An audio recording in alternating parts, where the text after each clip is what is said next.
नमस्कार,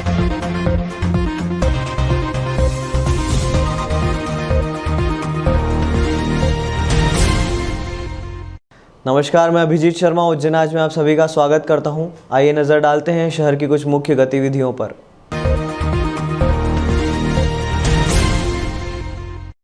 शहर में आंजना समाज के लोगों से 60 करोड़ से अधिक की ठगी करने वाले आरोपी को पुलिस ने गिरफ्तार कर लिया है। आंजना समाज से लाखों रुपए की ठगी के मालनवासा निवासी मुख्य आरोपी को पुलिस ने गिरफ्तार कर लिया। आनंद भटोल और उसके परिजनों पर करोड़ों रुपए की ठगी का आरोप है। आनंद भटोल ने समाजजनों से पैसा दुगना करने के नाम पर सैकड़ों लोगों से 60 करोड़ से अधिक की ठगी की। भाई धर्मेंद्र को कोर्ट ने जेल भेजा। वहीं आनंद भटोल को 3 दिन का पुलिस रिमांड मिला है। उज्जैन के थाना नानाखेड़ा क्षेत्र के अंतर्गत मालनवासा में रहने वाले आनंद भटोल और उसके परिजनों पर करोड़ों रुपए की ठगी का आरोप है। मामले में पुलिस धर्मेंद्र भटोल को पहले ही गिरफ्तार कर चुकी थी, जो रिमांड पर था। मंगलवार को पुलिस ने मुख्य आरोपी आनंद भटोल को भी गिरफ्तार कर लिया। आरोपी को न्यायालय में पेश किया गया, जहां से 3 दिन का पुलिस रिमांड मिला है। वहीं पहले से गिरफ्तार आरोपी धर्मेंद्र भटोल को न्यायालय ने जेल भेज दिया है। आरोपी आनंद ने अपनी पत्नी के साथ मिलकर आंजना समाज के लोगों को रुपए डबल करने के नाम पर ठगा था। इंदौर, उज्जैन, देवास के आंजना समाज के लोगों को इन्होंने निशाना बनाया और करोड़ों रुपए ठग लिए। आनंद भटोल के खिलाफ आंजना समाज के मनीष आंजना और अन्य लोगों ने नानाखेड़ा थाना में प्रकरण दर्ज करवाया था, जिसके बाद उसके भाई धर्मेंद्र को गिरफ्तार कर 10 दिन की रिमांड पर लिया गया था। आज आनंद को पकड़कर पुलिस ने कोर्ट में पेश किया, जहां से उसे 3 दिन की रिमांड पर भेजा गया है। आनंद भटोल की जमानत अर्जी को खत्म करने की अपील करने शिकायतकर्ता कोर्ट पहुंचे थे। आनंद भटोल जो कि मुख्य अपराधी था और पूर्व में धर्मेंद्र भटोल जो वकील हैं, वो पहले ही उनको पुलिस रिमांड पे 9 दिन के लिए लाया गया था। आज उनकी भी यहाँ पर जेल वारंट बना के उनको जेल पहुँचा दिया गया है और आनंद भटोल आज स्वतः यहाँ पर सरेंडर हो गया है, जिसकी हम जमानत के लिए आपत्ति लगाने आए थे। सत्य परेशान हो सकता है, पराजित नहीं हो सकता है। 5 महीने पूरी आंजना समाज हमारी परेशान रही, पर अंत में आनंद भटोल स्वतः ही घुटने टेक दिए और हम यहाँ पर आए। मतलब मिलकर के लगभग मुझे लगता है 1 करोड़ से भी ज़्यादा की धोखाधड़ी की। कई लोगों से लाखों रुपए एक झांसे में लेकर के कि वो उनका जो पैसा है उनको बहुत बड़े इंटरेस्ट में उनको वापस कराएगा, इस झांसे में लेकर के बहुत सारे लोगों से लाखों रुपए लिए और बाद में जब लोगों ने संपर्क किया तो पैसा वो नहीं दे पाया। इस शिकायत के आधार पर पुलिस ने इसमें एक धोखाधड़ी का मामला पंजीबद्ध किया। उसका एक मुख्य आरोपी है, उसको गिरफ्तार किया है। इसमें 1-2 लोगों की और पहचान अभी हुई है, तो इसमें और जो अन्य आरोपी हैं उनकी भी प्रयास किया जा रहा है गिरफ्तारी के। उज्जैन पुलिस ने पारदी गिरोह से लाखों रुपए का माल जब्त किया है। इस गिरोह ने चिंतामण क्षेत्र में एक किसान के घर पर लाखों की चोरी की थी। चिंतामण पुलिस ने ग्राम टंकारिया में रहने वाले किसान के घर हुई सनसनीखेज चोरी की वारदात का खुलासा कर दिया है। उक्त मामले में पुलिस ने 2 पारदियों को गिरफ्तार किया है, जिनके पास से 4 लाख का माल भी जब्त किया गया है। ग्राम टंकारिया में पिछले दिनों हुई सनसनीखेज चोरी की वारदात के मामले में चिंतामण पुलिस ने पारदी गिरोह के 2 सदस्यों को गिरफ्तार किया है। आरोपियों ने किसान के घर में चोरी की वारदात कबूली है। उन्होंने पुलिस को बताया कि उनके 6 अन्य साथियों के साथ मिलकर किसान नीलेश पुत्र विष्णु पटेल के घर में 15 जून की रात को चोरी की वारदात को अंजाम दिया था। पारदियों ने इस दौरान घर में से तकरीबन 5 लाख रुपए से अधिक के सोने चांदी के आभूषण और नकदी का पर हाथ साफ किया था। सीएसपी पल्लवी शुक्ल ने बताया कि सनसनीखेज चोरी की वारदात में चिंतामण थाना प्रभारी प्रवीण कुमार पाठक और उनकी टीम ने रवि पिता सम्राट पारदी निवासी देवास और विजेंद्र पिता कैलाश पारदी निवासी पवासा को गिरफ्तार किया है। इसके अलावा वारदात में विजेंद्र, सत्येंद्र, अर्जुन, राकेश, गोपी और विजय शामिल थे। फिलहाल सभी आरोपी अभी फरार बताए जा रहे हैं, जिन्हें जल्द ही गिरफ्तार कर लिया जाएगा। प्रारंभिक रूप से की गई पूछताछ में सामने आया कि पारदी गिरोह के सदस्यों ने ग्राम टंकारिया में रहने वाले नीलेश के घर की पहले रेकी की थी। उसके बाद जब उन्हें विश्वास हो गया कि घर में तगड़ा माल है, तो उन्होंने गिरोह बनाकर मकान में सेंधमारी की योजना बनाई। इसके लिए आरोपियों का गिरोह अलग अलग बाइक पर सवार होकर किसान के घर से कुछ दूरी पर ही रुक गया था। मौका मिलते ही आरोपियों ने मकान पर धावा बोला। रवि पारदी और विजेंद्र पारदी की गिरफ्तारी के बाद उक्त सनसनीखेज वारदात का खुलासा पुलिस द्वारा कर दिया गया। आरोपियों ने 5 लाख रुपए से अधिक का माल किसान के घर से चुराया था। हालांकि पुलिस 4 लाख रुपए का माल बरामद कर पाई, जिसमें सोने चांदी के आभूषण और नकदी शामिल है। पुलिस का कहना है कि आरोपी रवि और विजेंद्र के खिलाफ पहले भी चोरी के मामले दर्ज हैं।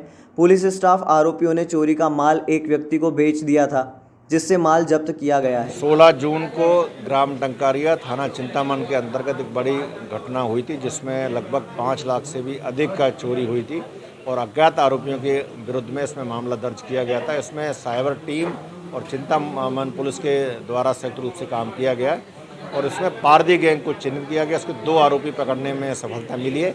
कुछ इसमें आरोपी फरार हैं, जिनके विरुद्ध में इनाम मुद्दोफड़ा कराई जा रही है। अब तक लगभग 4 लाख के आसपास का माल बरामद हुआ है और अन्य आरोपियों की भी तलाश की जा रही है। गृह मंत्री नरोत्तम मिश्रा ने जम्मू कश्मीर और यूपी की घटनाओं को देखते हुए प्रदेश में रेड अलर्ट जारी किया है, जिसके चलते महाकाल मंदिर में बीडीएस की टीम ने सर्चिंग की। उत्तर प्रदेश में आतंकी घटना के बाद मध्य प्रदेश के गृह मंत्री नरोत्तम मिश्रा ने प्रदेश में रेड अलर्ट जारी किया है, जिसके तहत उज्जैन में भी महाकाल मंदिर पर सुरक्षा व्यवस्था बढ़ा दी गई है। जैसे ही इसकी सूचना एडीजी योगेश देशमुख को मिली, तत्काल उन्होंने महाकाल मंदिर के सुरक्षा व्यवस्था बढ़ाने के सख्त निर्देश जारी किए। सुरक्षा को देखते हुए बीडीएस की टीम ने मंदिर में सर्चिंग अभियान भी चलाया। डॉग स्क्वाड की टीम ने पूरे मंदिर परिसर और यात्रियों की जांच की। यहाँ हम आपको एक बार फिर बता दें, उत्तर प्रदेश में आतंकी संगठन के 2 आतंकियों को पकड़ने के बाद मध्य प्रदेश के गृह मंत्री नरोत्तम मिश्रा ने रेड अलर्ट घोषित कर दिया है। एडीजी योगेश देशमुख ने महाकाल मंदिर की सुरक्षा व्यवस्था को और बढ़ा दिया है। महाकाल मंदिर में एक विशेष टीम महाकाल की सुरक्षा के लिए लगाई गई है। समय समय पर सघन चेकिंग अभियान भी चलाया जा रहा है। इसी के साथ महाकाल मंदिर में बीडीएस की टीम महाकाल मंदिर प्रांगण में चप्पे चप्पे पर चेकिंग सर्चिंग अभियान चलाया जा रहा है। एडीजी योगेश देशमुख ने बताया कि महाकाल मंदिर की सुरक्षा व्यवस्था बढ़ा दी गई है। एक टीम अलग से गठित की गई है, जो लगातार वहां पर आने जाने वाले लोगों पर निगरानी रखेगी। इसके साथ ही समय समय पर बम निरोधक दस्ते को भी अलर्ट किया गया है और अलर्ट जारी होते ही सबसे पहले महाकाल मंदिर के पूरे परिसर को बारीकी से चेकिंग किया गया है। यहाँ तक कि जो श्रद्धालु पर्स लेकर अंदर आए थे, उनके पर्स भी चेकिंग किए जा रहे हैं।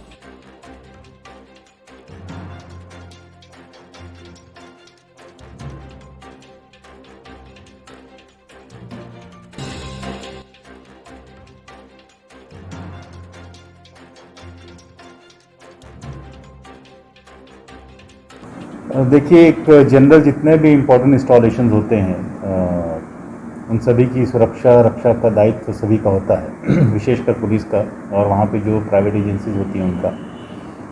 तो ऐसे में जो उज्जैन में जैसे महाकाल मंदिर है और पूरे जोन में जो अन्य स्थान है, वहाँ पे ड्रोन्स के द्वारा वीडियोग्राफी फोटोग्राफी की जाती रही है। जनरली एक प्रिकॉशन के रूप में, एक सुरक्षा की दृष्टि से सभी एसपीज को ये निर्देशित किया गया है कि जहाँ रूटीन में डॉग स्क्वाड्स के द्वारा या हमारी रूटीन चेकिंग जो होती रहती है, उसके अलावा भी की परमिशन को चेक कर लिया जाए, जिससे कि अगर कहीं कोई अनहोनी की संभावना है भी तो उसको हम रोक सकें। प्रगति नगर में चोरी की बड़ी घटना हुई है। घर पर काम करने वाली महिला पहुंची तो यह वारदात का पता पड़ा। दरअसल वारदात में छत के ऊपर वाले कमरों पर ताला तोड़कर गहने चुराए गए हैं। रबर की फैक्ट्री संचालक के सूने मकान पर चोरों ने हाथ साफ कर दिया। चोरों ने पीछे का दरवाजा तोड़कर घर में प्रवेश किया और सीढ़ियों से ऊपरी मंजिल पहुंचे। इसके बाद तो 2 कमरों के ताले तोड़कर अलमारियों में रखे हुए लाखों रुपए कीमती के सोने चांदी के जेवरात पर नकदी पर हाथ साफ कर रफू चक्कर हो गए। सोमवार सुबह कारोबारी के घर काम करने वाली महिला पहुंची तो चोरी की जानकारी लगी। इस पर फिंगरप्रिंट्स एक्सपर्ट टीम मौके पर पहुंची और जांच शुरू की। उज्जैन के नानाखेड़ा थाना क्षेत्र के प्रगति नगर में रहने वाले फजले इलाही की मक्सी रोड उद्योगपुरी में रबर की फैक्ट्री है। पुत्र फैज इलाही बेंगलुरु में रहकर नौकरी करता है। 4 दिन पूर्व फजले का छोटा पुत्र अहमदाबाद से उज्जैन आया था। इस पर रविवार बेंगलुरु में रहने वाले फैज से मिलने के लिए चले गए। 4 दिन से घर पर ताला लगा हुआ था। प्रगति नगर में ही फजले इलाही का छोटा भाई अख्तर घर की देखरेख करता था। रोजाना की तरह सोमवार को फजले इलाही के यहाँ काम करने वाली महिला आरती पहुंची थी। अख्तर उसके साथ साफ सफाई के लिए घर आए थे। अंदर प्रवेश किया तो पिछले हिस्से का दरवाजा खुला पड़ा था। दरवाजे का नकुचा टूटा हुआ था, वहीं सेंटर लॉक भी जमीन पर पड़ा हुआ था। बदमाशों ने टामी की मदद से लॉक तोड़ दिया था। चोरों ने घर की दूसरी मंजिल पर बने 2 कमरों के ताले तोड़ दिए और अलमारियों में रखे लाखों रुपए के कीमती के सोने चांदी के आभूषण चोरी कर ले उड़े। बदमाशों ने बच्चों की गुल्लक भी फोड़ दी और रुपए निकाल ली। हालांकि चोर चिल्लर वहीं छोड़ गए। घर में चोरी की जानकारी मिलने के बाद फजले इलाही मंगलवार को बेंगलुरु से फ्लाइट से इंदौर पहुंचे एवं दोपहर तक उज्जैन आ गए। अख्तर का कहना है कि भाई के आने के बाद ही पता चलेगा कि चोरों ने कितने कीमत के आभूषण व नकदी पर हाथ साफ किया है। फिलहाल पुलिस चोरों की तलाश कर रही है। सुबह में 9 सवा 9 बजे कामवाली भाई आई। उसने जब यहाँ घर के अंदर एंट्री की तो नीचे लॉक टूटा हुआ था और उसने फिर ख़बर दी, क्योंकि मैं यहाँ पास में ही रहता हूँ मेरा मकान, तो ख़बर दी। तो फिर मैंने ब्रदर को बताया और यहाँ पे थाने में जाके उसकी रिपोर्ट दर्ज करवाई मैंने। नीचे के दरवाजे का उन्होंने ताले की कुंडी वगैरह तोड़ के, ताला नहीं तोड़ा, कुंडी तोड़ के वो फिर अंदर आए और ऊपर आके ऊपर के दोनों बेडरूम को ताले तोड़ के अंदर कबर्ड अलमीरा वगैरह को सब तोड़ा और फिर उसमें से जो भी सामान था वो उन्होंने पूरा निकाल के उनके काम का जो सामान होगा वो ले गए। अपराधों की समीक्षा और अपराधियों की लिस्ट बनाने के लिए पुलिस कंट्रोल रूम पर आज एसपी ने सभी थाना प्रभारियों की बैठक ली। शहर के पुलिस कंट्रोल रूम पर सोमवार को महत्वपूर्ण बैठक आयोजित की गई। यहां एसपी सत्येंद्र कुमार शुक्ल ने अपराधों की समीक्षा की। इसके साथ ही पुलिस अधिकारियों को निर्देश दिए कि वे अपने अपने थानों में एंटी माफिया अभियान चलाएं, साथ ही अपराधियों की लिस्ट तैयार करें। ये जानकारी city additional SP Amarendra Singh ने सोमवार को दी। यहां शहर एवं ग्रामीण क्षेत्र के सभी थाना प्रभारी मौजूद रहे। एसपी ने यह भी आदेश दिया कि अब ग्रामीण क्षेत्रों में थाना प्रभारी रात्रि गश्त करेंगे। इसके साथ ही अपने अपने क्षेत्रों में सघन चेकिंग अभियान चलाया जाएगा। आज पुलिस कंट्रोल रूम उज्जैन में पुलिस अधीक्षक महोदय द्वारा एक समीक्षा बैठक रखी गई है। इसमें पुराने मामलों को लेकर के समीक्षा बैठक की गई है। साथ में जो एंटी माफिया ऑपरेशन जो है उसकी लेकर के भी दिशा निर्देश जारी किए गए कि ऐसे लोग जो सक्रिय हैं और कहीं ना कहीं अवैध गतिविधियों में संलिप्त है तो उनकी जानकारी भी जुटाई जा रही है। इसके अलावा अन्य जो मामले ऐसे कुछ जो आदतन अपराधी हैं, संपत्ति संबंधी अपराधी हैं, उनको भी और उनकी जो चेकिंग करने के लेकर भी निर्देश दिए गए। गंभीर डैम में स्टोर पानी लगातार खत्म होते जा रहा है, जिसके चलते नगर निगम द्वारा अब 2 दिन छोड़कर जल प्रदाय किया जाएगा। शहर को जल संकट से बचाने के लिए 1992 में गंभीर डैम बनाया गया था, जिससे शहरी आबादी को पानी दिया जाता है। इस डैम में 474.37 मीटर जल स्तर यानी 2250 MCFT पानी इकट्ठा होता है, जिसमें से अब केवल 132.25 MCFT पानी बचा है, जिसमें से 100 MCFT डेड स्टोरेज का पानी है। गंभीर डैम में अब केवल 5 बार जल प्रदाय जितना पानी ही शेष बचा है। एक बार जल प्रदाय से औसत 8 MCFT पानी खत्म होता है, यानी गंभीर से केवल 5 बार जल प्रदाय हो सकता है। ऐसे में एहतियातन शहर में 2 दिन छोड़कर जल प्रदाय करने का निर्णय लिया गया। अब तक पिछले कुछ दिनों से शहर में 1 दिन छोड़कर जल प्रदाय किया जा रहा है। शुक्रवार को PHE द्वारा निर्णय लिया गया कि शहर में अब 2 दिन छोड़कर जल प्रदाय किया जाएगा। 10 जुलाई शनिवार को पूरे शहर में एक साथ जल प्रदाय किया गया। इसके बाद 11 और 12 जुलाई को छोड़कर 13 जुलाई को फिर से एक साथ पूरे शहर में जल प्रदाय किया जाएगा। अब PHE ने शिप्रा के गऊघाट स्टॉप डैम से जल प्रदाय के लिए पानी लेना शुरू कर दिया है। इधर शिप्रा में गऊघाट पर 15 फीट लेवल है। शिप्रा और गंभीर दोनों से पानी लेकर जल आपूर्ति करने की स्थिति में 2 दिन छोड़कर जल प्रदाय करने का निर्णय लिया गया है। PHE के कार्यपालन अभियंता राजेंद्र खंडेलवाल का कहना है कि इसका उपयोग जल प्रदाय में किया जा सकता है। PHE ने पानी की गुणवत्ता की जांच के बाद शिप्रा से जल प्रदाय के लिए पानी लेने की शुरुआत कर दी है। देखिए, ये विशेष परिस्थिति पहली बार बनी है कि जुलाई में आज की स्थिति में गंभीर डैम में पानी आना शुरू नहीं हुआ है। तो पिछले लगभग जब से गंभीर बांध बंधा है उसके बाद से पहली बार स्थिति बनी। परिस्थिति विशेष है। इसमें अभी जो इतना पानी संग्रहित है करीब 120 MCFT, उसमें से डेड स्टोरेज छोड़ दिया है तो 20 MCFT बचता है। तो वो प्लस गौघाट में करीब 40 MCFD है।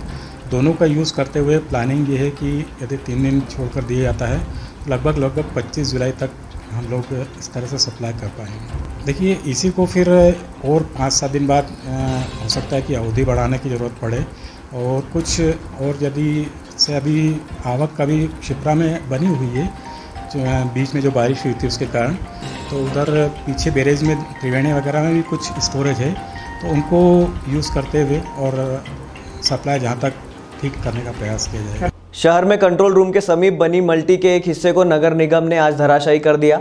दरअसल बिल्डिंग के पार्किंग एरिया में दुकानें बनाकर बेची जा रही थी। शहर के पुलिस कंट्रोल रूम के सामने बिल्डिंग के अवैध हिस्से को मंगलवार को नगर निगम की टीम ने जमींदोज किया है। उज्जैन के धर्मेंद्र भदौरिया ने इसको लेकर सीएम हेल्पलाइन पर शिकायत की थी। शहर में मंगलवार को पुलिस कंट्रोल रूम के सामने एक नाटकीय घटनाक्रम देखने को मिला। धर्मेंद्र भदौरिया ने सीएम हेल्पलाइन पर एक शिकायत दर्ज कराई थी कि पुलिस कंट्रोल रूम के सामने कोरोना कॉल में एक मल्टी का निर्माण हुआ है, जिसमें नियमों के विपरीत निर्माण किया जा रहा है। मल्टी में पार्किंग की जगह पर दुकानें बना दी गई और उन दुकानों को अवैध रूप से बेच भी दिया गया। प्रशासन ने मामले की पूरी तरीके से जांच की। जांच के बाद यह सामने आया कि यह मल्टी प्रशासनिक अधिकारी की पत्नी के नाम से है, जिसके बाद प्रशासन मंगलवार को इस मल्टी को तोड़ने के लिए पहुंची। नगर निगम की टीम ने मल्टी को तोड़ने के जेसीबी व अन्य मशीनें जैसे ही खड़ी की, वैसे ही विवाद की स्थिति बन गई। मल्टी में जिन लोगों ने दुकानें खरीदी थी उन्होंने इसका विरोध किया, जिसके बाद भवन अधिकारी मीनाक्षी शर्मा मौके पर पहुंची। निवेदन ही कर रहे हैं मैडम, निवेदन ही कर रहे हैं आप। किसके नाम से बता दिया आपको? सहायक मंत्री के नाम से संपत्ति का भवन अधिकारी।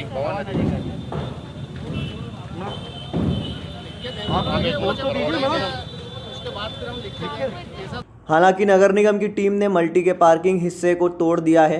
अब शीघ्र ही आगे की कार्यवाही की जाएगी। सीएम हेल्पलाइन पे प्राप्त धर्मेंद्र सिंह भदौरिया जी की जो शिकायत थी, उसके क्रम में ये नियमानुसार कार्यवाही की जा रही है। किसकी बिल्डिंग है मुख्य? विमला खंडेलवाल। 32वीं बटालियन द्वारा कोरोना से बचाव के लिए प्रशिक्षण शिविर आयोजित किया गया। स्वास्थ्य विभाग और 32वीं बटालियन के आपसी समन्वय से प्रशिक्षण शिविर आयोजन संपन्न कराया गया। दरअसल 32वीं बटालियन कमांडेंट सुश्री सविता सोहाने के निर्देशन पर कोरोना वायरस बचाव को लेकर 32वीं बटालियन कर्मचारी और उनके परिवार के लिए स्वास्थ्य विभाग के विशेषज्ञ बुलाकर प्रशिक्षण दिया गया। इस प्रशिक्षण में 4 महत्वपूर्ण संदेश दिए गए। आपको यहाँ टीका कोविड-19 संक्रमण से बचाव के लिए लगाया गया। टीकाकरण पश्चात प्रतिकूल प्रभाव देखने पर तुरंत आशा कार्यकर्ता एवं ANM या चिकित्सा अधिकारी को सूचित करें। टीकाकरण की दूसरी खुराक के लिए दिनांक एवं स्थान की सूचना आपको SMS द्वारा दी जाएगी। याद रखें, टीकाकरण के बाद भी आपको मास्क, सोशल डिस्टेंसिंग का पालन करना आवश्यक है। प्रशिक्षण में CMHO doctor Mahavir Khandelwal, covid प्रभारी doctor HP Sonania, DPM Parvinder Bagga सहित कई डॉक्टर 32वीं बटालियन पहुंचे और सेमिनार के माध्यम से सभी को समझाया। अगर हमने आपसे कहा कि आपको ये गाइडलाइन फॉलो करनी है तो आपने उसको 100% किया। इसके लिए आपको मेरी तरफ से बहुत बड़ा साधुवाद और जोरदार तालियां। कई जगहों में पिछली पहली लहर में भी और दूसरी लहर में भी मैंने कहा कि आप इस कैंपस से बाहर नहीं जाएंगे, तो ये डॉक्टर साहब को मैं बताना चाहूँगी कि यहाँ पर हमारे यहाँ 500 मकान है, 445 मकान है जहाँ सब लोग अपने परिवार के साथ रहते हैं। लगभग 250 से 300 कर्मचारी हम लोग बैरिक्स में रहते हैं। लगभग यहाँ मतलब हमारे पास 3 से 4 हज़ार व्यक्ति हैं, लेकिन इस कैंपस से कहीं बाहर नहीं। हमने इनको बोल रखा था कि आपको जो भी सामग्री चाहिए वो हमें आप बताएं। उससे एक फायदा ये हुआ कि मार्केट में उसकी भीड़ नहीं हुई, तो मार्केट में भी लोगों को फायदा रहा। और दूसरा, आप लोग सब स्वस्थ रहे।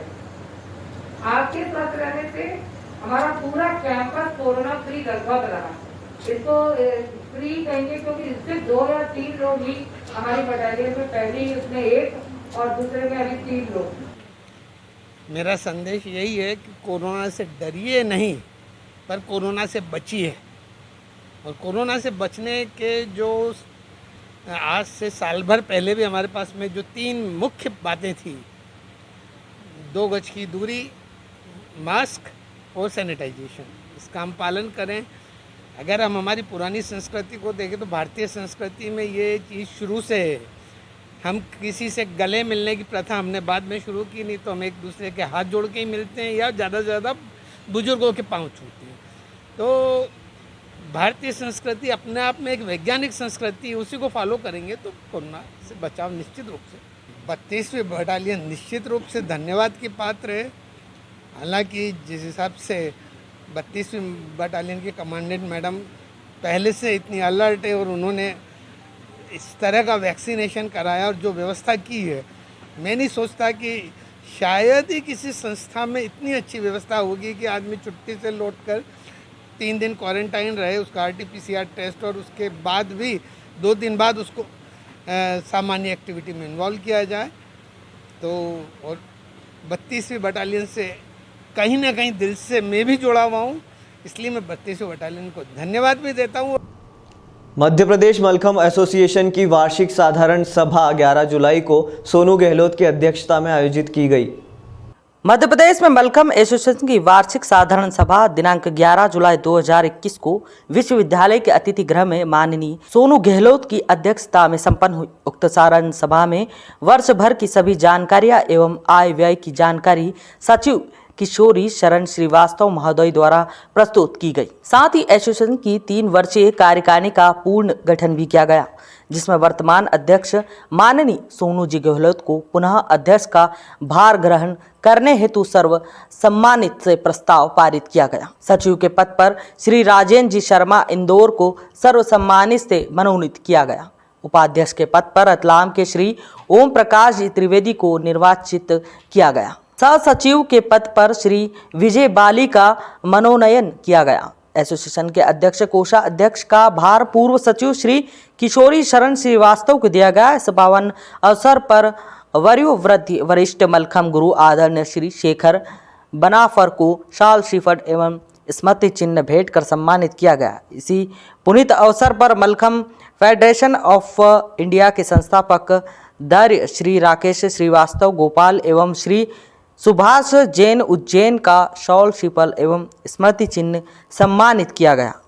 मध्य प्रदेश मलखम्ब एसोसिएशन के गौरव एवं पूरे भारत के मलखम्ब द्रोणाचार्य अवार्डधारी श्री योगेश मालवीय का भी शॉल श्रीफल एवं स्मृति चिन्ह देकर एसोसिएशन द्वारा सम्मानित किया गया। आज मध्य प्रदेश मलखम्ब एसोसिएशन की साधारण सभा की बैठक उज्जैन में रखी गई, जिसमें mallakhamb federation of India, Madhya Pradesh mallakhamb association, ये दोनों संगठन बनाने वाले जो वरिष्ठ जन हैं उनका सम्मान समारोह आयोजित किया गया। आज हमारी वार्षिक साधारण सभा 2021 11 जुलाई को यूनिवर्सिटी गेस्ट हाउस में आयोजित की गई। इसके अंदर हमने माननीय हमारे गुरुवर श्री बनाफर साहब का, मलखम्ब फेडरेशन ऑफ इंडिया के संस्थापक सदस्य श्री राकेश श्रीवास्तव एवं सुभाष जी जैन तथा द्रोणाचार्य अवार्डी योगेश मालवी का सम्मान भी आयोजित किया था। इसी अवसर पर सभी लोगों को सम्मानित किया गया। साथ ही मध्य प्रदेश मलखम्ब एसोसिएशन की नई कार्यकारिणी के गठन के बारे में भी चर्चा हुई। आज के अंक में फिलहाल इतना ही। अगले अंक में फिर मुलाकात होगी, तब तक के लिए नमस्कार।